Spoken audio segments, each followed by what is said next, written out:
when a company hires us, they hire us to bring more revenue. And I can tell them, like, we're talking to a company and they're at 1%, and they're like, hey, can you generate a 30% increase in conversions? I tell them, I don't know whether I can generate 30% increase in conversions. What I know is I'm going to give you 30%, 30 to 50% more directly attributable revenue to what we do. As a matter of fact, your conversion rate might even drop, which people find very strange when you're talking to a conversion rate optimization company. Now, the beauty of what we do is we're always experimenting, and we have certain methodologies that we do where we show them, here was the original design for your homepage, and here's the new design, and see exactly what kind of lift. And sometimes we keep that original design for a very long time. So if at any point somebody doubts the work that we do, we're like, oh yeah, well, we can flip back the old design and you'll see how your conversion rate is going to drop. And every once in a while, we want to show those that, like, hey, if you have doubts about the data, let's look at the data, because really data is fundamental to the work that we do. But to me,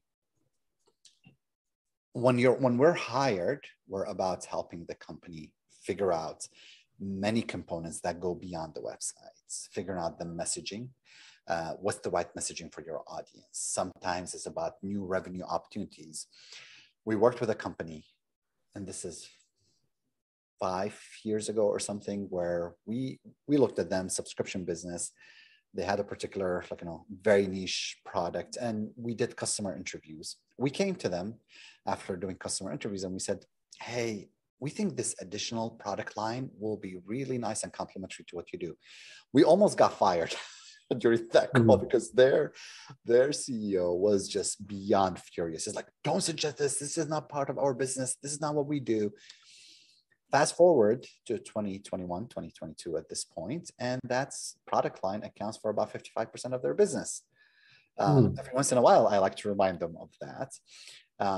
So here's the suggestion where you look for opportunities, you look for revenue opportunities, because especially when you're having conversations with customers, when you're looking at data, you're saying, you know what, here's a potential way of doing this better.